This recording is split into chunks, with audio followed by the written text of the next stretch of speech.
Welcome to back my YouTube channel Chandra ji maths वाला। मेरे प्यारे बहादुरों, आज की ये वीडियो आपके लिए बहुत ही ज़्यादा खास होने वाली है, क्योंकि आपके बोर्ड एग्ज़ाम में इस वीडियो से बहुत ही अच्छे अंक प्राप्त होने वाले हैं। तो चलिए ज़्यादा समय नहीं लेंगे आपका, शुरू करते हैं इस वीडियो को। तो देखिए, आज की वीडियो हम लोग देखेंगे बच्चों, class 10th math UP board exam 2023 के लिए केवल संभावित प्रश्न, यानी कि गणित के हम लोग उन्हीं प्रश्नों को देखेंगे जो आपके बोर्ड एग्जाम के लिए क्या हो, बहुत ज़्यादा संभावित हो, यानी कि आने का बहुत ज़्यादा चांस हो। ठीक है।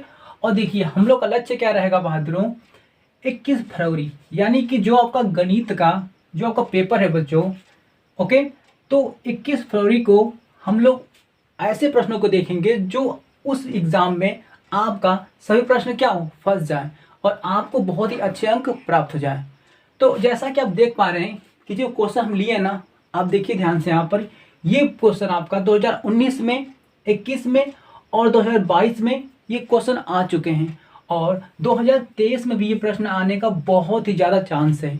ओके, यानी कि कई सालों से ये प्रश्न क्या है, रिपीट हो रहे हैं, बार बार आते हैं। ठीक है। तो इस प्रश्न को हम लोग बहुत इजीली सॉल्व करेंगे। तो देखिए, सबसे प्रश्न को पढ़ लेते हैं हम लोग। प्रश्न अब कह रहा है आपका, सिद्ध कीजिए कि कड़ी में 5 एक अपरिमेय संख्या है। ओके, आपको प्रूफ करके दिखाना है, आपको सिद्ध करके दिखाना है, ठीक है, कि कड़ी में 5 क्या है, एक अपरिमेय संख्या है। ठीक है बहादुरों, ठीक है सर। तो आप लोग अच्छी तरह जानते हैं कि कड़ी में 5 क्या है, अपरिमेय संख्या होती है। यह बात सत्य है कि हाँ, कड़ी में 5 एक अपरिमेय संख्या होती है। बस क्या करना है, इसे प्रूफ करके दिखाना है। ठीक है, चलिए प्रूफ कर देते हैं। तो सबसे पहले प्रूफ कैसे करेंगे हम लोग, तो देखिए बच्चों, यहाँ पर दिया है कि यह एक अपरिमेय संख्या है। ओके, तो आपको अपरिमेय संख्या प्रूफ करनी है, तो हम लोग क्या करेंगे, जस्ट इसका उल्टा मानेंगे, जस्ट इसका विपरीत मानेंगे हम लोग, यानी कि इसका अपोजिट मानेंगे हम लोग। ठीक है, अपोजिट मतलब कि अपरिमेय संख्या प्रूफ करनी है ना, तो आप क्या मान लेंगे कि मान लेंगे कि यह एक परिमेय संख्या है। ओके, यानी कि आप लोग क्या करेंगे, मान लेंगे कि यह एक क्या है, परिमेय संख्या है। ठीक है, और परिमेय संख्या मानकर इससे आप सॉल्व करते जाएंगे। लास्ट में कुछ ऐसी घटना घटेगी जिसको आप देख कर क्या कहेंगे कि हम तो गलत कल्पना किए थे, सच में यह एक अपरिमेय संख्या ही है। ठीक है, नहीं समझ में आया। देखिए बच्चों, जैसे कि मान लीजिए कि ये मेरा मार्कर है। ठीक है, मेरा मार्कर कैसा है, प्लास्टिक का है। तो आपको क्या करना है, इसको प्रूफ करके दिखाना है कि चलिए आप इसको प्रूफ करके दिखाइए कि ये मार्कर क्या है, प्लास्टिक का है। तो आप कैसे प्रूफ करेंगे, चलिए, तो हम लोग क्या करेंगे बहादुरों, इसको हम लोग इसका जस्ट उल्टा मान लेंगे। उल्टा क्या मानेंगे कि मान लेंगे कि यह जो मार्कर है ना, ठीक है, यह क्या है, लोहा का है। कैसा है बहादुरों, लोहा का है। ठीक है, चलिए, तो जब लोहा का है तो इसको जलाइए इसको। तो हम लोग क्या करेंगे, इस मार्कर को जलाएंगे। ठीक है, जलाएंगे तो क्या होगा, मार्कर देखेंगे तो मार्कर जल लगेगा। तो हम क्या कहेंगे, अरे हम तो गलत कहे थे, ये लोहा है, सच में ही ये क्या है आपका मार्कर, प्लास्टिक का ही है। ठीक है, यानी कि जस्ट इसी कंसेप्ट हम लोग क्या करेंगे, इस सवाल को भी प्रूफ करेंगे। ठीक है, अपरिमेय संख्या है, हमें पता है, इसका जस्ट उल्टा मान लेंगे कि यह एक परिमेय संख्या है। ठीक है, चलिए शुरू कर लेते हैं। देखिए, सबसे पहले बच्चों यहाँ पर क्या लिखेंगे, हम लोग हल लिख देंगे। ठीक है, हल में क्या लिखेंगे, मान लेंगे कि माना कड़ी में 5 एक परिमेय संख्या है। कैसा है बहादुरों, परिमेय संख्या है।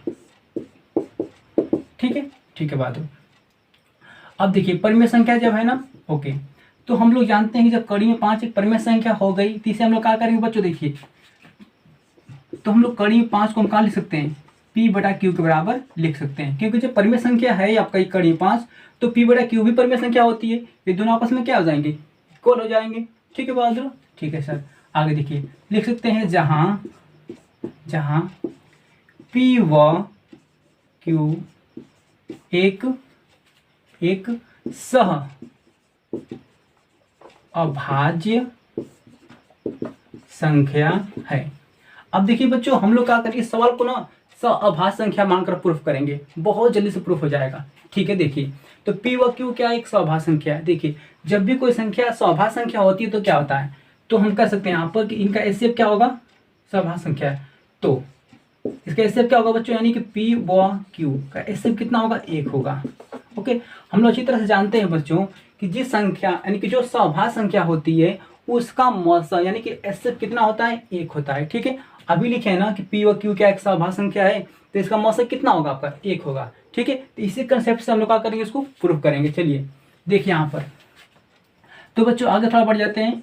देखिए हम लोग क्यू का इसमें तिर्यक गुणा कर देंगे। चलिए गुणा कर लीजिए, तो ये हो जाएगा कॉर्डी में 5, ये गुणा हो जाएगा तो क्यू इक्वल टू यहाँ कितना बचेगा आपका, पी बचेगा। ठीक है, अब चलिए हम लोग क्या करेंगे, दोनों पक्षों में क्या करेंगे बच्चों, वर्ग कर देंगे। तो दोनों पक्षों का वर्ग करने पर, ठीक है, दोनों पक्षों का वर्ग करने पर, चलिए वर्ग कर लेते हैं। देखिए तो जब हम लोग इस कड़ी में 5 का यानी कड़ी में 5 का वैल्यू को वर्ग करेंगे तो क्या होगा, यहाँ से कड़ी हट जाएगी। ठीक है, तो कड़ी हट जाएगी तो क्या मिलेगा, सिर्फ 5 मिलेगा। ठीक है, और क्यू का वर्ग करेंगे तो क्या हो जाएगा बच्चों, ये हो जाएगा आपका क्यू का वर्ग इक्वल टू पी का वर्ग करेंगे तो क्या हो जाएगा बच्चों, ये हो जाएगा आपका पी स्क्वायर। ठीक है, चलिए यानी कि इस पूरे का देखिए यहाँ पर हम वर्ग करेंगे बच्चों, यहाँ पर लगा दे रहे, थोड़ा दिखा दे रहे आपको। अगर इसका वर्ग करेंगे तो क्या होगा, जब वर्ग करेंगे तो किसी भी संख्या कड़ी में है उसका वर्ग करते हैं तो क्या होती है, कड़ी यहाँ से हट जाएगी। ठीक है, तो कड़ी हट गई तो यहाँ 5 मिला। क्यू का वर्ग करेंगे तो क्या होगा आपका, क्यू का वर्ग हो जाएगा इक्वल का इक्वल टू पी का वर्ग करेंगे तो क्या हो जाएगा बच्चों, आपको पी स्क्वायर हो जाएगा। ठीक है, चलिए तो हम यहाँ लिख दिए हैं। ठीक है, चलिए बच्चों इतना हो गया हम लोग का। ठीक है, इतना हो गया आपका। ठीक, अब देखिए क्या करें हम यहाँ पर, एक्चुअली में बेटा जो पी है आपका ना, ये गुना के फॉर्म में है, ये क्या जाएगा आपका भाग में चला जाएगा। यानी कि पी क्या करेगा, पी इस पी स्क्वायर के बटा में चला जाएगा। तो यानी कि जब बटा में चला जाएगा तो पी क्या करेगा, पी को क्या करेगा, 5 पी को विभाजित करेगा। जैसे बता दे, देखिए बच्चों यहाँ दिया आपका 10 ना। ठीक है, 10 अगर मैं बात करूँ कि 10 को क्या कर रहा है, 5, अगर 10 में हम लोग क्या करेंगे, 5 से भाग देंगे तो क्या होगा, 10 पूरा कट जाएगा। ठीक है, कट जा रहा है। अगर हम लोग 10 का वर्ग करके देख लेते हैं। देखिए अगर 10 का वर्ग करेंगे तो कितना मिलेगा बताइए, ये मिलेगा आपको 100। ठीक है, अब देखिए जो 10 का वर्ग किए हैं 100, क्या 100 आपका इस 5 से पूरा कट रहा है क्या, हाँ कट रहा है। यानी कि अगर कोई संख्या, ठीक है, और कोई संख्या कट रही है आपकी पूरी तो इसका वर्ग भी क्या होगा, पूरा कट जाएगा। ठीक है, सेम इसी कंसेप्ट से क्या करेंगे बच्चों, यहाँ पर इस बात को हम लिख लेंगे। ठीक है, चलिए देखिए यहाँ पर हम समीकरण इसको बच्चों 1 मान लेते हैं। अब देखिए हम क्या कहेंगे, यहाँ पर ये 5 चला जाएगा नीचे आपका ना, लेकिन लेके जाएंगे नहीं हम लोग, बस हम लोग समझ गए हैं कि 5 क्या इसके नीचे जा रहा है। तो हम क्या लिखेंगे बच्चों, यहाँ पर लिखेंगे समीकरण 1 में, समीकरण 1 में क्या है बच्चों, देखिए लिखेंगे यहाँ पर पी कॉमा 5 से विभाजित है तो बताइए क्या होगा। तो देखिए जब पी ना, जो यहाँ पी जो है 5 से विभाजित है तो इसका वर्ग यानी कि पी का वर्ग भी क्या होगा बच्चों, तो ये भी क्या होगा 5 से पी स्क्वायर, लिख सकते हैं यहाँ पर पी स्क्वायर भी 5 से विभाजित होगा। ठीक है, कितना आसान था आपका ये। ठीक है बच्चों, कितना आसान था आपका। देखिए हम मान लेते हैं यहाँ पर कि कड़ी 5 क्या है, परिमेय संख्या है, तो परिमेय संख्या बराबर रख दिए हैं। उसके बाद क्या है कि यहाँ पर तिर्यक गुना किए हैं, तिर्यक गुना करने के बाद जो संख्या प्राप्त हुई इसका हम लोग क्या कर दिए, दोनों पक्षों का वर्ग कर दिए हैं। ठीक है, जब वर्ग कर दिए हैं तो वर्ग करने पर ये संख्या प्राप्त हमारी हुई है। अब ये 5 क्या गुना के फॉर्म में था, चले जाएगा नीचे भाग के रूप में, तो 5 क्या करेगा, पी को डिवाइड करेगा। उसी तरह से क्या होगा, 5 पी स्क्वायर को भी विभाजित कर देगा। ठीक है बच्चों, ठीक है सर, आगे चले बढ़ जाते हैं हम लोग। आप देखिए इसके आगे क्या करेंगे हम लोग, कुछ नहीं करना बच्चों। देखिए यहाँ हम लोग कुछ संख्या मानेंगे। अब क्या मानेंगे, देखिए ध्यान से। देखिए बच्चों यहाँ पर लिखा है 5 ना, तो हम लोग क्या करेंगे, यहाँ पर ज्यों करते हो 5 लिख देंगे। ठीक है, उसके बाद देखिए यहाँ दिया क्यू आपको ना, तो क्यू के स्थान पर कोई संख्या और मान लीजिए, जैसे कि ए मान लीजिए, बी मान लीजिए, सी मान लीजिए, जो भी मान लीजिए आप। ठीक है, लेकिन क्यू के अलावा कुछ और संख्या मान लीजिए। तो ये बहुत ही कंसेप्ट अच्छा तरीका है। तो 5 को तो 5 ज्यों का त्यों लिखें, क्यू के स्थान पर क्या मानेंगे हम लोग, तो यहाँ मान लेंगे ए इक्वल टू। अब देखिए यहाँ पी है ना, तो पी को ज्यों का त्यों रहने दीजिए। ठीक है, इतना है। हमने क्या बच्चों माना, मैंने मान दिया कि 5 ए बराबर कितना आपका पी। देखिए बच्चों यहाँ पर जो 5 होता है ना, 5 को 5 ज्यों का त्यों रखते हैं। यहाँ पर जो क्यू की वैल्यू होती है उसको बस चेंज कर दीजिए, जो संख्या गुना के रूप में है ना, तो इसे आप चेंज कर दीजिए। यहाँ पर आप कुछ ही मान लीजिए, जैसे मैं यहाँ पर ए माना हूँ ना, तो यहाँ पर आप सी मान सकते हैं, डी मान सकते हैं। ठीक है, बस क्यू को चेंज कर दीजिए। ठीक है, उसके बाद देखिए यहाँ पर जो दिया पी ना, तो यहाँ पर जस्ट का ज्यों का त्यों पी रख दीजिएगा। ओके, चलिए अब देखिए दोनों पक्षों का हम लोग क्या करें, यहाँ वर्ग कर देते हैं। दोनों पक्षों का वर्ग करने पर, अब देखिए दोनों पक्षों का वर्ग करने पर क्या होगा बच्चों, देखिए जब दोनों पक्षों को वर्ग करेंगे तो क्या होगा, जब इस 5 का वर्ग करेंगे कितना हो जाएगा आपका, ये हो जाएगा आपका 25। ए का वर्ग करेंगे कितना हो जाएगा आपका, ए स्क्वायर इक्वल टू, जब पी का वर्ग करेंगे कितना होगा बच्चों आपका, पी स्क्वायर हो जाएगा आपका। ठीक है, चलिए अब जब हम वर्ग कर इतना मिल गया हम लोग का, आप देखिए चूंकि हम जानते हैं बच्चों की पी स्क्वायर बराबर, देखिए पी स्क्वायर कितना रख सकते हैं, हम रख सकते हैं यहाँ पर 5 क्यू स्क्वायर। ठीक है, देखिए बच्चे लिख देंगे पी स्क्वायर बराबर कितना आपका 5 क्यू स्क्वायर। ठीक है बच्चों, ठीक है सर। और यहाँ कहाँ से मिला आपको, तो ये मिला समीकरण आपसे 1 से। ठीक है, समीकरण 1 से। अब चलिए रख लीजिए यहाँ पी के वैल्यू को, देखिए तो यहाँ पर तो 25 का 25 रहेगा, ए स्क्वायर का ए स्क्वायर रहने दीजिए इक्वल टू पी स्क्वायर का जगह हम कितना रखेंगे, आप तो रख लेंगे 5 क्यू स्क्वायर, यहाँ रख लेंगे 5 क्यू स्क्वायर। ठीक है बच्चों, ठीक है सर। देखिए 5 से क्या होगा, ये 25 कट जाएगा, 50 25 यानी कि 5 बार में कट गया, यहाँ होगा 5 ए स्क्वायर इक्वल टू यहाँ बचेगा आपका क्यू स्क्वायर। ठीक है बच्चों, ठीक है। अब देखिए जो कंडीशन सेम यहाँ पर अप्लाई हुआ था ना, सेम कंडीशन यहाँ पर भी क्या होगा आपका अप्लाई होगा। देखिए यहाँ पर इसे आप क्या मान लेते हैं, समीकरण 2 मान लीजिए। ठीक है बच्चों, ठीक है सर। अब देखिए हम लिख सकते हैं यहाँ पर समीकरण किसमें, समीकरण 2 में। हम क्या समीकरण 2 में कहेंगे बच्चों, देखिए ये जो देखिए 5 तो गुना का फॉर्म में है ना, तो 5 क्या करेगा, 5 चला जाएगा भाग के रूप में, तो 5 क्या करेगा, इस क्यू को विभाजित करेगा, उसी प्रकार 5 क्यू स्क्वायर को भी विभाजित कर देगा। चलिए लिख लेते हैं इस बात को, देखिए 5 क्यू को विभाजित करता है तो 5 क्यू स्क्वायर को भी विभाजित करेगा। ठीक है बच्चों, कितना आसान था आपका। देखिए यहाँ पर जो 5 था ना वो क्या कर रहा है, क्यू को विभाजित कर रहा है, तो 5 क्या करेगा, इस क्यू स्क्वायर को भी विभाजित कर देगा। ठीक है, इतना हो गया हम लोग का। अब आगे देखिए थोड़ा सा, देखिए बच्चे यहाँ पर थोड़ा जगह कमी है। ठीक है, इसको आप जैसे इसको कॉपी कर लीजिए, इतना आप कॉपी कर लीजिए। ठीक है, इसको थोड़ा इरेज कर रहे हैं हम।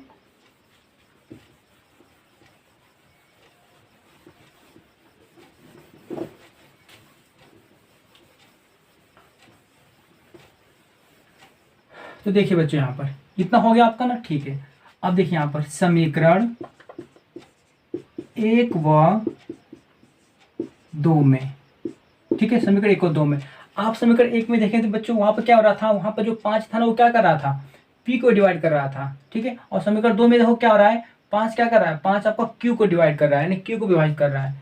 ठीक है, यानी कि हम अच्छी तरह से जानते हैं बच्चों, देखिए जैसे कि जो जो हमारा सहभाज्य संख्या होती है ना, वो सहभाज्य संख्या देखो, जैसे यहाँ पर पी और क्यू क्या है, सहभाज्य संख्या है, इसका मौसा 1 है। ठीक है, यानी कि इसका मौसा जो 1 है ना, एक क्या करता है, एक जो है ना पी को विभाजित कर रहा है और एक क्या कर रहा है, क्यू को विभाजित कर रहा है, इसलिए इन दोनों का मौसा कितना है, 1 है।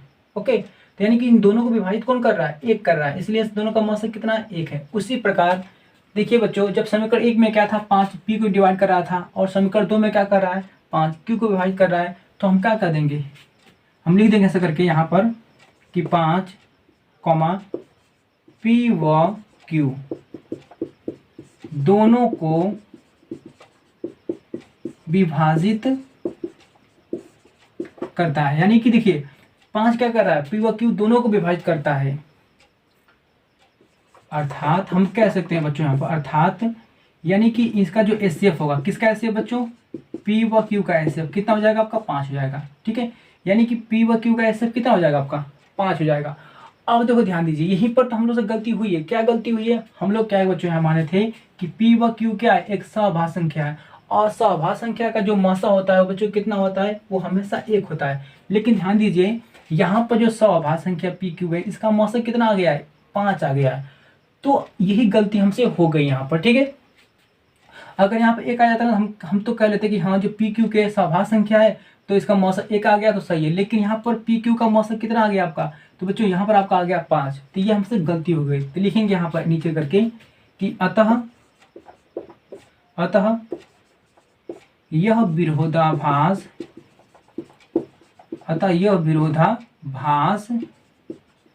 इसलिए उत्पन्न हुआ क्योंकि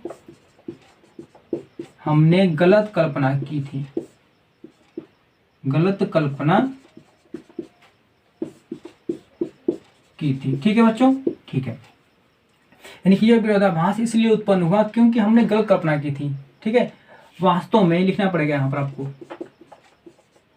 वास्तव में कड़ी में 5 एक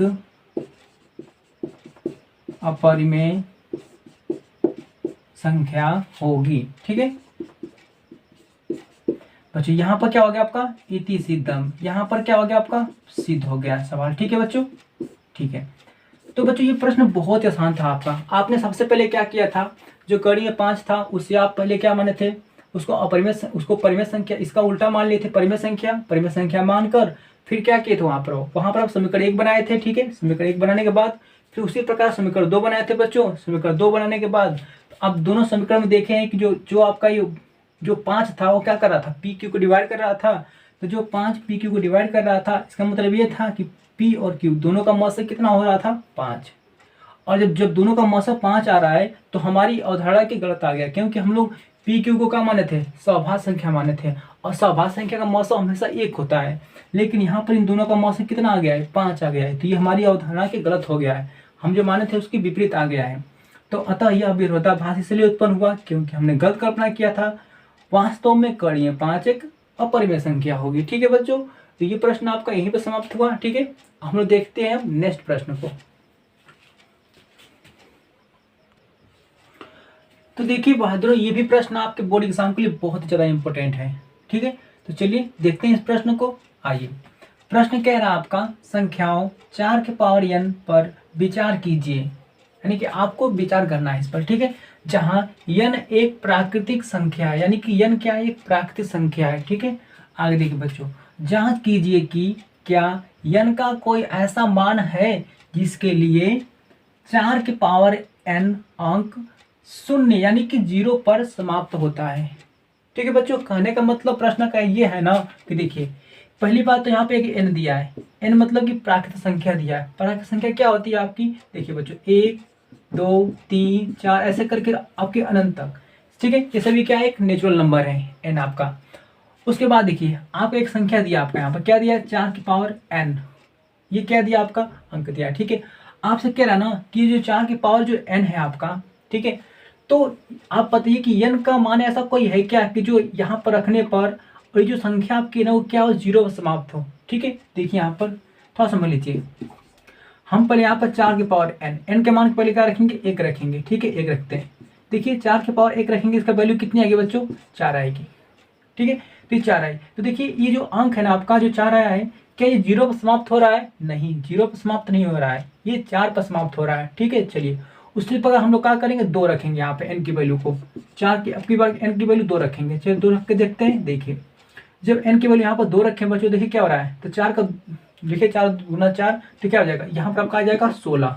ठीक है, 4 के बाद 16 आ रहा है। तो बताइए क्या ये भी संख्या आपकी 0 पर समाप्त हो रही है, तो नहीं, यानी कि 2 रखें तो भी 0 समाप्त नहीं हो रही है। तो ठीक है, और रख के देख लेते हैं 3 अब की बार। चलिए 4 के पावर 3 रखते हैं बच्चों, तो देखिए कितना आ जाएगा आपका, तो 4 चौक को 16, 16 चौक को 64, कितना आ गया बच्चों आपका, तो यहाँ पर आपका आ गया 64। तो देखिए हमने n का मान 1 रखा। ठीक है, तो कोई संख्या 0 पर समाप्त नहीं हो रही है। हमने रखा 2 तो भी आपका 0 पर समाप्त नहीं हो रही है। ठीक है, हमने रखा यहाँ पर 3 तो भी एक संख्या आपकी 0 पर समाप्त नहीं हो रही है। ठीक है, यानी कि यहाँ पर क्या लग रहा है कि n का ऐसा कोई मान नहीं है जिसको हम लोग क्या करेंगे, इस पर रखने पर, ठीक है, रखने पर क्या हो, 0 पर समाप्त हो। ठीक है, यानी कि n का ऐसा कोई मान नहीं दिख रहा है बच्चों। आगे भी रखते जाएंगे तो क्या होगा, आगे भी रखते जाएंगे तो ऐसी कोई संख्या नहीं प्राप्त आपको होगी जो क्या हो, जो 0 पर समाप्त हो। ठीक है, ओके, तो क्या करना है, तो आप मुझे बताइए इसको प्रूफ कैसे करेंगे, आप प्रूफ कैसे दिखाएंगे। तो देखिए बच्चों, प्रूफ करके हम ऐसे जानते हैं हम लोग जो संख्या 0 पर समाप्त होती है, देखिए यहाँ पर 10 है क्या आपका, ये किस पर समाप्त हुई है, 0 पर। तो हम लोग जानते हैं अच्छी तरह से कि जो संख्या 0 पर समाप्त होती है बच्चों, वो संख्या हमेशा क्या होती है, 5 से पूरी पूरी विभाजित होती है, यानी कि 5 से भाग देंगे तो पूरा पूरा कट जाएगी। ठीक है, उसी प्रकार थोड़ा नीचे देख लीजिए, ले लीजिए 20 को, जो कि ये भी क्या है, 20 भी क्या है, 0 पर समाप्त है। अगर हम लोग क्या करेंगे, इसको 5 से डिवाइड करेंगे तो ये भी क्या होगा, 5 से पूरा पूरा कट जाएगा। ठीक है, ठीक है बच्चों, आगे थोड़ा नीचे देख लीजिए। अगर हम लोग बात करें 30 की, तो देखिए बच्चों 30 की अगर हम बात करें तो 30 भी क्या है, 5 से पूरी पूरी डिवाइड हो जाएगी। यानी कि हम तो इतना जान चुके हैं कि जो संख्या 0 पर समाप्त हो रही है ना, वो संख्या क्या है, 5 से पूरी पूरी कट रही है, 5 से पूरी पूरी कट रही है। और देखिए इसमें एक और खास बात क्या है, अगर हम लोग क्या करेंगे, 10 का अभाज्य गुणनखंड करेंगे। अभाज्य गुणनखंड मतलब कि देखिए यहाँ पर अगर आप 10 का अभाज्य गुणनखंड करेंगे बच्चों, देखिए तो क्या मिला आपको, तो 10 के अभाज्य गुणनखंड में कितना वाला बच्चों आपको, देखिए आपको 2 गुना 5, यानी कि 10 का हम लोग जो अभाज्य गुणनखंड किया तो इसके अभाज्य गुणनखंड में स्पेशली रूप से आपको 5 देखने को मिला। ठीक है बच्चों, क्या देखने को मिला आपको, 5 देखने को मिला। उसी प्रकार देखिए अगर हम लोग 20 का अगर हम लोग अभाज्य गुणनखंड करेंगे तो कितना आएगा, देखिए तो 2 गुना कितना बच्चों आपका 5। देखिए तो 20 का हमने जो अभाज्य गुणनखंड किया तो इसके भी अभाज्य गुणनखंड में कितना आया आपका 5 आया। उसी प्रकार हम लोग 30 का अगर करेंगे बच्चों, 2 गुना 3 गुना 5। देखिए तो 30 का जब हमने अभाज्य गुणनखंड किया तो इसके भी अभाज्य गुणनखंड में कितना आया आपका 5 आया। यानी कि हम लोग यहाँ पर जान चुके हैं अच्छी तरह से कि जो संख्या 0 पर समाप्त होती है वह संख्या क्या होती है, 5 से पूरी पूरी कट जाती है और उसके अभाज्य गुणनखंड में 5 आता है। ठीक है, तो इसी कंसेप्ट को लेकर बच्चों हम लोग क्या करेंगे, इस सवाल को प्रूफ कर देंगे, सिद्ध कर देंगे। ठीक है, और यहाँ तो आप देख ही लिए हैं कि n का ऐसा कोई मान नहीं है जो क्या हो, जो 4 की पावर n अंक 0 पर समाप्त हो। तो कोई ऐसा मान नहीं था n का मान रखते चले जाएंगे, कोई भी अंक आपका 0 पर समाप्त नहीं होगा। ठीक है, तो आप चलिए दिखा दीजिए प्रूफ करके बच्चों जल्दी से। ये प्रश्न आपका बहुत ही कंसेप्चुअल है, बहुत ही इंपॉर्टेंट है। ठीक है, चलिए देखिए बच्चों, यहाँ पर हम लोग क्या लिख देंगे, हल लिख दिया हम लोग। ठीक है, देखिए हम लोग जानते हैं, लिखेंगे यहाँ पर अगर कोई संख्या 0 पर समाप्त होती है तो अगर कोई संख्या 0 पर समाप्त होती है तो वह 5 से पूर्णतया, 5 से पूर्णतया मतलब कि पूरी पूरी 5 से पूर्णतया विभाजित हो जाती है। ठीक है बच्चों, यहाँ पर आपने क्या देखा कि जो संख्या 0 पर समाप्त होती है वो संख्या क्या होती है, 5 से पूरी पूरी विभाजित हो जाती है। अर्थात उसके अभाज्य, अर्थात उसके क्या बच्चों, अभाज्य गुणन खंड में क्या आता है, 5 आता है। ठीक है बच्चों, यानी कि जो संख्या क्या है, जो संख्या 0 पर समाप्त होती है ना, वो संख्या 5 से पूरी पूरी विभाजित हो जाती है, हमने अभी जस्ट देखा। और उसके अभाज्य गुणनखंड में कितना आता है, 5 आता है। ठीक है, तो यहाँ थोड़ा देख लीजिए बच्चों, यहाँ पर दिया है 4 की पावर n। ठीक है, हम चलिए 4 की पावर n का अभाज्य गुणनखंड करते हैं। आइए देखिए, तो 4 को कैसे तोड़ेंगे, तो 4 2 गुना 2, पूरा होल पावर कितना बच्चों आपका है, n है आपका। ठीक है, थोड़ा सा आगे सोल्व कर लेते हैं। देखिए 2 का पावर कितना जाएगा आपका, 2 का पावर जाएगा n, फिर इस 2 के पावर भी कितना जाएगा आपका n। तो आप मुझे बताइए क्या इस 4 के अभाज्य गुणनखंड में क्या कहीं आपको 5 देखने को मिला है, नहीं मिला है। जब 5 देखने को मिला ही नहीं है तो ये संख्या 0 पर समाप्त कैसे होगी। ओके, अगर इसके अभाज्य गुणनखंड में 5 आ जाता ना तो हम कह सकते थे कि ये संख्या 0 पर समाप्त हो जाएगी, लेकिन इसके अभाज्य गुणनखंड में 5 नहीं आया है, इसीलिए संख्या क्या होगी, 0 पर समाप्त नहीं होगी। इसी बातों को आप लिख दीजिए। देखिए बच्चों लिख दीजिए, यहाँ 4 की पावर n अंक के अभाज्य गुणनखंड में, यहाँ 4 की पावर n अंक के अभाज्य गुणनखंड में 5 नहीं आया है। अभाज्य गुणनखंड में 5 नहीं आया है, 5 नहीं आया है। इसलिए नीचे क्या लिखें बच्चों, हम लोग लिख देंगे इसलिए देखिए पूछा था ना आपका कि n का कोई ऐसा मान है, तो बताइए कि 4 के पावर n का ऐसा कोई मान था, अभी तो प्रूफ किए थे हम। तो बताइए n का ऐसा कोई मान है जिसको रखने पर ये संख्या 0 पर समाप्त हो जाएगी, तो नहीं, ऐसा कोई मान नहीं है। तो लिख दीजिए उस बात को, इसलिए n का ऐसा कोई मान नहीं है, n का ऐसा कोई मान नहीं है जिसके लिए संख्या, देखिए बच्चों यहाँ पे क्या दिया था, इसके लिए ना, जिसके लिए अंक लिख दीजिए यहाँ पर, जिसके लिए 4 के पावर n अंक शून्य पर समाप्त हो। ठीक है, बहुत आसान प्रश्न था। देखिए बच्चों कितना 2 लाइन का प्रश्न था, लेकिन बस समझना था इसको। आप यहाँ जान चुके हैं कि अगर कोई संख्या 0 पर समाप्त होती है तो वह संख्या 5 से क्या होती है, पूरी विभाजित होती है, अर्थात उसके अभाज्य गुणनखंड में कितना आता है बच्चों, 5 आता है। तो हम देखें कि 4 के पावर n अंक, इसका अभाज्य गुणनखंड करके देखें तो इसके अभाज्य गुणनखंड में 5 नहीं आया है, इसलिए हम कह सकते हैं यहाँ पर कि यहाँ 4 के पावर n अंक के अभाज्य गुणनखंड में 5 नहीं आया है, इसलिए n का ऐसा कोई मान नहीं है जिसके लिए 4 के पावर n अंक शून्य पर समाप्त हो। बच्चों यहाँ पर क्या होगा, हम लोग का प्रूफ हो जाएगा। ठीक है बच्चों, यहाँ प्रूफ कर लीजिए आप। तो कितना आसान प्रश्न था आपका। ओके, तो आपको प्रश्न समझ में आ गया होगा बच्चों। हम देखते हैं हम नेक्स्ट प्रश्न को। तो चलिए बच्चों देखते हैं हम लोग अगला प्रश्न को। ठीक है, अगला प्रश्न आपका बहुत ही इंपॉर्टेंट है।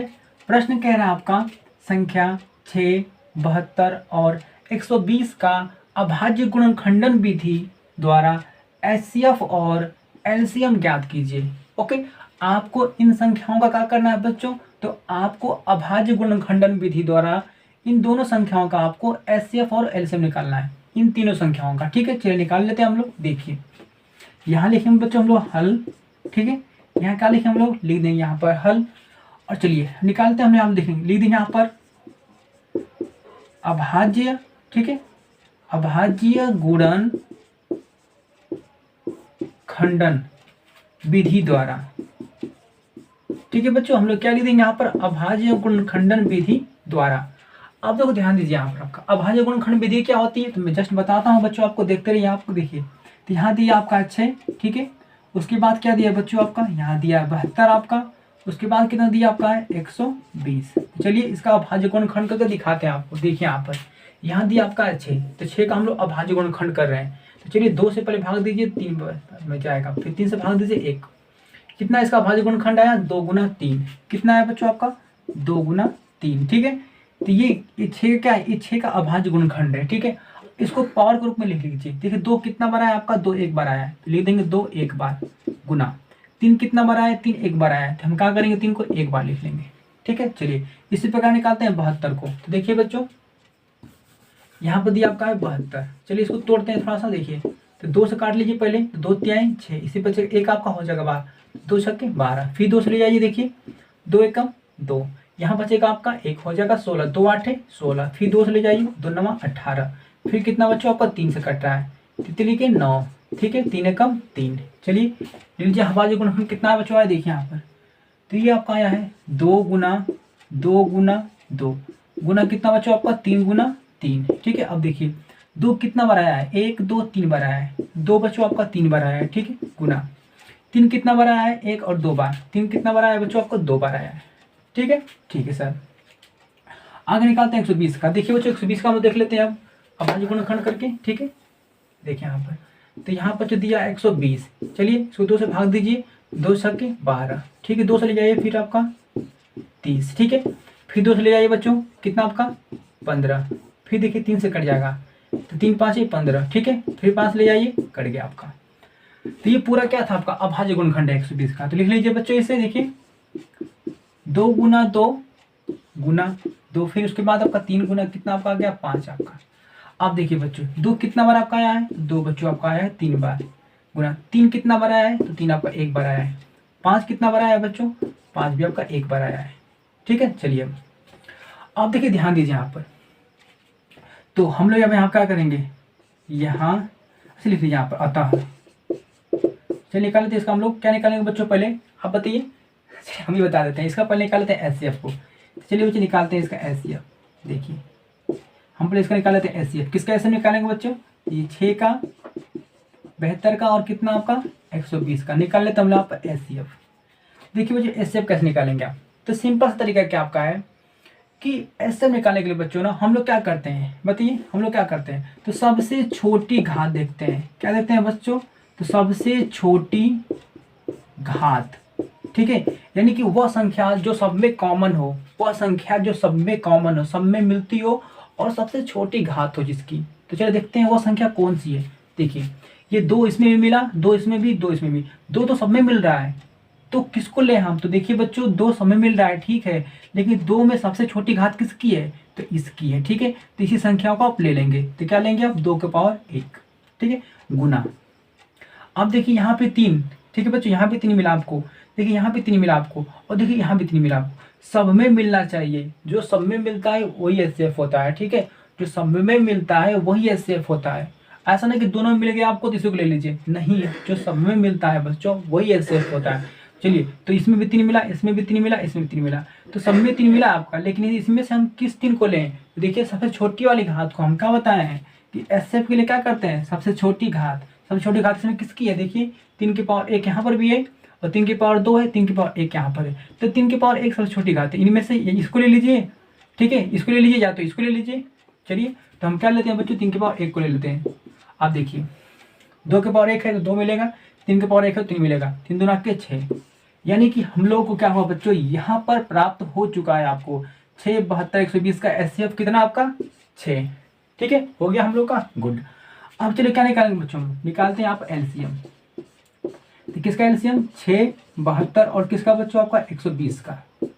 अब देखिए इसमें बहुत इंटरेस्टिंग बात है, इसमें क्या होता है ना कि जो सब संख्या सब में मिलती है उसे तो लेते ही हैं, लेकिन क्या करते हैं, देखिए बच्चों इसमें क्या करें हम लोग, बड़ी घात लेते हैं। क्या लेते हैं बच्चों, तो बड़ी घात, ठीक है। आपको ना एलसीएम के लिए क्या करना पड़ेगा, बड़ी घात को लेना पड़ेगा, और सब में मिलना चाहिए, जो मिलेगा उससे भी लेंगे, जो नहीं मिलेगा उससे भी लेते हैं इसमें। यही तो इसमें खास बात होती है, यानी कि एलसीएम जो होता है ना वो हमेशा बड़ा आता है। आप देखेंगे तो एलसीएम बड़ा ही आएगा, उसकी संख्या थोड़ी बड़ी होती है, ठीक है। चलिए तो एलसीएम कैसे लेंगे आप, सबसे बड़ी वाली घात को लेंगे। चलिए देखिए जो समय मिलता होगा उसे भी लेंगे, जो नहीं मिलता होगा उसे भी लेंगे। देखिए बच्चों तो यहाँ पर 2 के पावर 1 है, 2 के पावर यहाँ पर 3 है, 2 के पावर यहाँ पर 3 है, तो सब में मिल रहा है यहाँ पर, देखिए सब में कॉमन है आपका, ठीक है, तो सब में मिल रहा है ना, तो कोई बात नहीं है। तो इनमें से हम लोग क्या करेंगे, सबसे बड़ी वाली घात को लेंगे, एलसीएम में सबसे बड़ी वाली घात को। देखिए इसको तो बिल्कुल ले लेंगे, 2 के पावर 3, 2 के पावर 3, तो इनमें से बड़ी वाली घात में से एक किसी को ले लीजिए। तो यहाँ क्या करेंगे बच्चों, 2 के पावर 3 को ले रहे हैं, गुना। अब देखिए 3 समय मिल रहा है ना, ठीक है, 3 समय मिल रहा है, तो 3 में सबसे बड़ी वाली घात किसकी है, तो 3 की पावर 2 की है। तो हम लोग क्या करें बच्चों, आप 3 की पावर 2 को ले लेंगे। अब इसमें और क्या करेंगे, जो नहीं मिलता है ना बच्चों, जो बच जाता है उससे भी लेते हैं। तो इसमें क्या बचा आपका 5 बच गया, ठीक है, तो 5 की पावर 1 किससे में नहीं मिल रहा है, फिर भी इसको लेना पड़ेगा आपको, एलसीएम लेना पड़ता है जो बचता है, ठीक है। चलिए 5 की पावर 1। अब देखिए 2 को जब लिखेंगे 3 बार तो कितना आएगा बच्चों आपका, तो ये 2 को 3 बार लिखेंगे, 2 गुना 2 गुना 2, 2 दूना 2 दूना का 4, दूना का 8, कितना आ जाएगा आपका 8 आ जाएगा। 3 को लिखेंगे 2 बार, 3 गुना 3, तो लिखेंगे 9, यहाँ मिलेगा आपको 9 गुना 5 से कम 5 यानी कि 5 मिलेगा, ठीक है बच्चों। अगर इन सभी संख्याओं का हम लोग क्या करेंगे, आपस में गुना करेंगे तो बच्चों कितना प्राप्त होगा, तो यहाँ प्राप्त होगा आपका 360। आप गुना करके देख लीजिए, ठीक है, यानी कि 5 9 45, कितना आपका है आपका 45 आ गया, ठीक है बच्चों, ठीक है। यहाँ कितना बचा आपका 8, 8 से गुणा कर लीजिए, 8 5 40 को 0, हाथ से बचा आपका 4, 8 चौक को 32 और 4 कितना हो जाएगा बच्चों आपका 36, कितना प्राप्त हुआ आपका 360। यानी कि हम कह सकते हैं बच्चों कि इन संख्याओं का अभाज्य गुणनखंड विधि से एचसीएफ और एलसीएम कितना आएगा, तो आपका आएगा 6 और कितना बच्चों 360, ठीक है। यही हम लोग क्या होगा बच्चों का आंसर होगा। ओके, तो समझ पाए आप लोग प्रश्न को, गुड। तो अब हम देखेंगे नेक्स्ट प्रश्न को। तो चलिए बहादुर देखते हैं नेक्स्ट प्रश्न को। और नेक्स्ट प्रश्न जो है ना वो आपके बोर्ड एग्जाम के लिए बहुत ही ज्यादा इंपॉर्टेंट है बच्चों। इसे हम क्या बताएं आप लोगों को, आपके बोर्ड एग्जाम में नहीं आएगा ना तब कहिएगा, बहुत ही ज्यादा इंपॉर्टेंट प्रश्न है। चलिए इसको हल कर लेते हैं। देखिए हम सबसे पहले यहाँ पे क्या लिखेंगे बच्चों, हल, ठीक है। और प्रश्न क्या कह रहा था देख लीजिए, कह रहा है ना कि संख्या ये जो दिया 0.666 पूरा अनंत तक जा रहा है आपका, को P/Q के रूप में प्रदर्शित कीजिए। यानी कि आपको इसे क्या करना है बच्चों, P/Q के रूप में इसे आप दिखाना है, ठीक है। तो इसकी तो 2 तरीका होता है सॉल्व करने का, ठीक है। इसका शॉर्ट फॉर्म भी होता है, लेकिन शॉर्ट फॉर्म में नहीं हल करना आपको, इसको ना अपने बोर्ड एग्जाम में अच्छी तरह से एक्सप्लेन करके दिखाना पड़ता है, तभी आपको अच्छे नंबर मिलेंगे, ठीक है। चलिए अगर अगर आपको ऑप्शन में दिया है तो ऑप्शन में शॉर्ट में लगा लीजिए, ऑप्शन नहीं दिया आपको है तो क्या करेंगे, इसको तो लॉन्ग टर्म में लगाना पड़ेगा आपको। चलिए बच्चों देखते हैं यहाँ पर हल करेंगे यहाँ पर। ठीक है, यहाँ लिख देंगे बच्चों, इसको देखिए, इसको जो संख्या दी इसको मान लेंगे। क्या मानेंगे बच्चों, देखिए माना ये जो संख्या दिया बच्चों ना, इससे ना एक्स के रूप में मान लीजिए। माना एक्स बराबर कितना मान लेंगे बच्चों, 0.666 ऐसे मान लीजिए पूरा। ठीक है बच्चे, इसे आपने मान लिया। ओके, आप क्या करेंगे, इसको आप बताइए, इसे आप क्या करेंगे। तो कुछ नहीं करना है बच्चों इसे आपको। ठीक है, इसे आप ना गुना कर दीजिए, किससे गुना कर दीजिए, 10 से। ठीक है, इसको मान लीजिए एक आप। ठीक है बच्चों, इसे क्या करेंगे, इसे एक मान इसको एक्स मान लीजिए पूरे वैल्यू को, और इस पूरे वैल्यू को एक्स मान कर आप क्या करेंगे, इसको समीकरण 1 मान लीजिए। आप क्या करेंगे बच्चों, देखिए हम क्या करेंगे, यहाँ पर लिखेंगे दोनों पक्षों में क्या करने पर, 10 से गुना करने पर। हम लोग क्या करेंगे बच्चों, दोनों पक्षों में क्या करेंगे, 10 से गुना करेंगे। तो ठीक है, गुना कर देते हैं। देखिए जब 10 से गुना करेंगे एक्स में तो कितना आपका आ जाएगा, तो बच्चों यहाँ पर आपका आ जाएगा 10x इक्वल टू। अब देखिए बच्चों, जब 10 से गुना यहाँ पर करेंगे तो क्या होगा, दशमलव खसक कर एक स्थान यहाँ चले जाएगा। फिर से थोड़ा समझिए, अगर यहाँ पर लिखा आपका 1.65, ठीक है 1.65 लिखा, अगर आप 10 से गुना कर रहे हैं बच्चों तो क्या होता है ना, जो दशमलव बच्चा जो होता है दशमलव आपका ना, वो क्या होता है आपका बताइए, दशमलव हमेशा इधर भागता है आपका, गुना के रूप में दशमलव आपका इधर भागता है। यानी कि 10 से गुना करेंगे तो क्या हो जाएगा, तो ये हो जाएगा 1, यानी कि 16.5। इसका आंसर ये सही होगा, क्योंकि अगर आप गुना करते हैं दशमलव इधर भागता है, यानी कि दाहिनी तरफ भागता है। ठीक है, अगर ही मान लीजिए दिया है 1.65, अगर आप 10 से क्या कर रहे हैं, भाग कर रहे हैं, दशमलव क्या होगा बच्चों आपका, ये बाएं तरफ भागेगा आपका। ठीक है, यानी कि दशमलव क्या होगा आपका, देखिए जब 10 से भाग करेंगे तो दशमलव एक स्थान खसक जाएगा बाएं तरफ, यानी कि ये हो जाएगा, देखिए 0.165, इधर आप 0 लगा सकते हैं। ठीक है, यानी दशमलव क्या हुआ आपका, एक तरफ बाएं खसक गया आपका। ओके, समझ पाए अच्छी तरह से आप लोग, गुड बच्चों। चलिए तो सेम इसी कंसेप्ट का हम लोग प्रयोग करेंगे यहाँ पर। देखिए यहाँ पे क्या हुआ है बच्चों आपका, तो यहाँ पर आपका देखिए आपने 10 से गुणा किया, 10x हो गया, यहाँ 10 से गुणा करेंगे तो क्या होगा, एक का स्थान खसक जाएगा आपका। ठीक है, यानी कि हो जाएगा 6.66 डॉट ऐसे कर लीजिए। इसे क्या मानेंगे बच्चों, हम लोग समीकरण 2 मान लीजिए। ठीक है, आप चलिए आप क्या करें, हम लोग समीकरण 1 व 2 को घटाने पर, यानी कि 2 में से 1 को घटाने पर लिख लीजिए यहाँ पर, समीकरण 2 में से समीकरण 1 को क्या करने पर, घटाने पर। तो चलिए समीकरण 1 को घटा देते हैं हम लोग। देखिए पहले 10 में से जब घटाएंगे x, हम लोग देखिए यहाँ पर 10x माइनस कितना बच्चों आपका x, ठीक है इक्वल टू। अब देखिए क्या करेंगे, इस पूरे वैल्यू में से, यानी देखिए बच्चों यहाँ पर कितना दिया आपका है, देखिए यहाँ घटा देते हैं बच्चों। देखिए यहाँ पर दिया है 6.66, ऐसे करके पूरा दिया है संख्या आपकी। ठीक है, ये इसमें से किसको घटाना, हम लोग को इसके नीचे रख कर घटाना इस वाले वैल्यू को, यानी कि देखो दशमलव यहाँ पर दिया बच्चों ना, दशमलव को इसके सीधे में रख लीजिए। जब कहते हो इसके पहले संख्या क्या दिया है 0, इसके बाद क्या बच्चों आपका, तो देखिए क्या दिया आपका 666 ऐसे करके दिया आपका, इसको माइनस कर लीजिए। ठीक है, यानी कि इस 2 में से हम लोग पहले को माइनस कर रहे हैं, तो 2 में से पहले को माइनस कर रहे हैं। तो चलिए देखिए यहाँ देखिए बच्चों, यहाँ पर आपका क्या है, आपका कुछ नहीं है ना, कोई दिक्कत नहीं है। देखिए बच्चों 6 जो आपका ना 6 बहुत बार आया है, तो यहाँ पर क्या करेंगे आप अपने खुद से एक 6 बना लेंगे। ठीक है, क्योंकि 6 रिपीट है तो यहाँ पर 6 ले लीजिए, घटाने में आपको आराम पड़ेगा। देखिए 6 में 6 गया आपका 0 बचेगा, 6 में से 6 गया तो 0 बचेगा, 6 में से 6 गया 0 बचेगा, दशमलव का दशमलव लगा लीजिए, 6 में से 0 गया तो 6 बचेगा आपका। ओके बच्चों, कितना मिला आपको 6, यानी कि जब हम लोग समीकरण 2 में से 1 को घटाएं तो यहाँ कितना मिला आपको 6 मिला। अब देखिए जब घटाएंगे बच्चों 10x में से घटाएंगे एगो x, तो कितना बचेगा आपका, यहाँ बचेगा आपको 9x इक्वल टू कितना बच्चों आपका 6। ठीक है बच्चों, ठीक है सर। उसके बाद देखिए यहाँ पर x बराबर, यानी कि इंटू में ना चला जाएगा आपका भाग में, तो ये हो जाएगा 6 बटा में कितना बच्चों आपका 9, इतना आ गया हम लोग का। ठीक है, इससे काटना है तो सब काट सकते हैं। चलिए 3 से काट लीजिए, 3 दूना के 6 और तितली के 9, तो कितना आ गया बच्चों आपका 2 बटा के 3।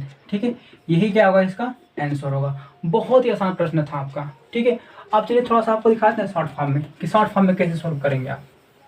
तो देखिए बच्चों जैसे कि मान लीजिए यहाँ पर दिया था आपका, ठीक है देखिए 0.666 ऐसे करके बहुत संख्या आपकी जा रही है, इन्फिनिटी तक जा रही है आपकी। जब कोई संख्या रिपीट हो रही हो ना, इसे कैसे रोकते हैं, तो इसको रोकते हैं हम लोग बार लगाकर। 0.6 ये संख्या बहुत बार रिपीट हो रही है तो क्या करेंगे, इसके ऊपर हम लगा लेंगे बार, इसके ऊपर क्या लगा लेंगे बच्चों, बार लगा लेंगे। बार लगाएंगे इसका मतलब क्या है कि ये संख्या में बहुत बार रिपीट हुई है। ठीक है, चलिए आगे थोड़ा देखिए, जब ये 6 आपका है तो 6 को जेम का त्यों लिखेंगे।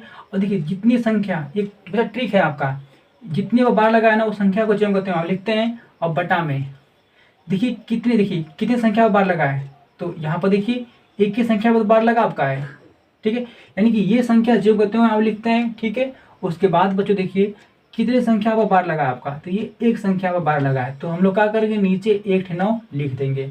अगर आपका यहीं पर आपका 2 संख्या पर बार लगा हो तो क्या करेंगे आप, नीचे नीचे 2 9 लिखेंगे और यहाँ पर लिखेंगे आप लोग 6 2, यानी कि लिख सकते हैं 62, ठीक है बच्चों। लेकिन यहाँ पर सिर्फ कितना था आपका 6 के ऊपर बार था, तो हम यहाँ पर 6 लिख देंगे। जो करते हो 1 के ऊपर बार लगा, एक संख्या के ऊपर, तो हम यहाँ पर 1 9 लिख देंगे। अब देखिए इसको काट लीजिए 3 से, 3 दूना के 6 और 3 लिखे 9, 2 बटा के 3, ठीक है बच्चे। अगर ऑप्शन में अगर आपको आता है ट्रिक मारने के लिए तो क्या करेंगे आप डायरेक्टली इसको इस तरीके से सॉल्व कर लेंगे, ठीक है। इतना लेंदी करना भी नहीं पड़ेगा आपको। चलिए बच्चों ये हो गया प्रश्न आपका। अब हम लोग देखेंगे इस वीडियो के लास्ट प्रश्न को, और वो भी प्रश्न आपके बोर्ड एग्जाम के लिए बहुत ही ज्यादा इंपॉर्टेंट है, ठीक है। तो देखिए बच्चों हम लोग का अगला प्रश्न जो है ना, ये प्रश्न आपके बोर्ड एग्जाम के लिए बहुत ही इंपॉर्टेंट है और इस वीडियो का लास्ट प्रश्न है, ठीक है। तो चलिए देखिए बच्चों, हम सबसे पहले यहाँ क्या लिखेंगे बच्चों, लिख देंगे यहाँ पर हल, ठीक है, हल लिख देंगे। अब इसको हल कैसे करेंगे, बहुत ही आसान तरीका है। देखिए यहाँ पर मौसा दिया है, इन दो संख्याओं का आपका मौसा कितना दिया है बच्चों, 9 दिया है, और इन्हीं दो संख्याओं का आपसे क्या पूछ रहा है, लौसा पूछ रहा है बच्चों। तो इसके लिए एक बेस्ट तरीका क्या होता है, देखिए सबसे पहले क्या करेंगे बच्चों, यहाँ पर लिख देंगे कि दिया है। आप पहले निकाल लीजिए यहाँ पर क्या क्या दिया उसे लिखिए पहले। तो इसमें बच्चों दिया आपका लिखिए, यानी कि बच्चों देखिए ये आपकी होती है पहली संख्या और ये क्या है बच्चों आपका दूसरी संख्या। लिख लीजिए यहाँ पर, देखिए हम यहाँ लिख लेते हैं बच्चों, पहली संख्या कितना दिया बच्चों, पहली संख्या दिया आपका 99, ठीक है। उसके बाद देखिए बच्चों दिया दूसरी संख्या, लिख लीजिए यहाँ पर दूसरी संख्या कितना दिया बच्चों, ये दिया है आपका कितना 153, ठीक है। तो पहली संख्या 99, दूसरी संख्या आपके 153, और क्या दिया है बच्चों, मसा दिया है। कितना दिया बच्चों आपका मसा, तो मसा आपका दिया है बहादुरों 9, ठीक है। उसके बाद क्या पूछ रहा है, तो इन्हीं दो संख्याओं का बच्चों आपसे पूछ रहा है लसा। क्या पूछ रहा है बहादुरों, तो यहाँ पूछ रहा है आपसे लसा, लसा इक्वल टू क्वेश्चन मार्क, ठीक है। आप जो ध्यान दीजिए यहाँ पर, जब भी आपको प्रश्न में पहली संख्या दूसरी संख्या मौसा और लसा इन चारों में अगर आपको रिलेशन दे दे बच्चों, संबंध दे दे, तो उसको आप कैसे सॉल्व करेंगे, तो उसके लिए बहुत ही एक इजी दम फॉर्मूला है, उसी फॉर्मूले से इसे आप सॉल्व कर सकते हैं। तो फॉर्मूला क्या है बच्चों, देखिए आप, तो देखिए बच्चों, तो ये होता है आपका पहली संख्या, ठीक है, गुना दूसरी संख्या इक्वल टू लसा, ठीक है बच्चों। क्या लिखेंगे यहाँ आप लोग, लसा गुना कितना बच्चों आपका मौसा, ठीक है। तो बच्चों ये क्या होता है आपका बेस्ट आपका ये फॉर्मूला होता है, ठीक है। यानी कि पहली संख्या गुने दूसरी संख्या बराबर लसा, लसा मतलब कि एलसीएम गुना मौसा, मतलब मौसा मतलब एचसीएफ, ठीक है बच्चों। यहाँ पर दिया आपका, तो देखिए यहाँ वैल्यू को रख लीजिए, जो पूछा है उसको निकाल दीजिए आसानी से। देखिए दिया फर्स्ट संख्या, फर्स्ट की संख्या कितना दिया बच्चों, यहाँ पर दिया आपका 99 गुने सेकेंड संख्या कितना दिया है 153 बराबर लसा, लसा कितना दिया बच्चों, तो लसा आपको पूछ रहा है, तो लसा तो आपको जेब करते हुए लिखना पड़ेगा आपको, ठीक है, गुणा मौसा, मौसा कितना बच्चा लिखेंगे आप, मौसा आपको दिया है 9, ठीक है। चलिए अब जो निकालना होता है ना बच्चों, उसे क्या करेंगे आप, उसको अकेले छोड़िए, बाकी सबको वहां से हटाइए। तो मतलब कि यहाँ पर क्या है, 9 जो है ना गुना के फॉर्म में, तो इसको आप गुना के फॉर्म में, तो इधर आकर भाग के फॉर्म में हो जाएगा, यानी डिवाइड के रूप में हो जाएगा। तो यहाँ लिख सकते हैं हम लोग 99 गुना 153, और एक गुना का फॉर्म में तो ये आ जाएगा भाग के फॉर्म में, देखिए बटा में आ गया आपका, ठीक है। यहाँ कितना बचेगा बहादुरों, तो यहाँ बचेगा आपका लसा। चलिए इसे काट लेते हैं, देखिए 9 से काटिए, देखिए तो 9 से कट जाए 11 बार में, 9 कम 9, 11 9 99, ठीक है, 9 से कट गया आपका। अब चलिए 11 से गुना कर लीजिए 153 में, तो 11 3 33 को, तो यहाँ पर हो जाएगा आपका 3 हासिल, कितना बचा 3 बचा हासिल, ठीक है। 11 5 55, 55 3 कितना हो जाएगा, तो 55 3 58, 58 को लिखेंगे आप 8, हासिल कितना बचा बच्चों आपका 5। चलिए 11 एकम 11 गुना करेंगे तो 11 और 5 हो जाएगा आपका 16, ठीक है, इक्वल टू कितना बच्चों, तो यहाँ पर बच जाएगा आपका लसा, ठीक है। यानी कि आपका लसा कितना आ गया, तो 1683 आ गया। और मेरे प्यारे बच्चों यही इसका क्या होगा आंसर होगा। ये प्रश्न आपके बोर्ड एग्जाम के लिए बहुत ही इंपोर्टेंट है, ठीक है। अगर ये वीडियो आपकी अच्छी लगी है बच्चों तो इसको लाइक करिए, अपने दोस्तों को ही बताइए, ठीक है। और अभी तक आप हमारे चैनल को सब्सक्राइब नहीं किए हैं तो जल्दी से जल्द सब्सक्राइब कर लीजिए, क्योंकि जब भी मैं कोई न्यू वीडियो डालूं तो आपके यहाँ सबसे पहले पहुँचे, ठीक है। तो आज के लिए बस इतना ही, मिलते हैं आप नेक्स्ट वीडियो में। Thank you.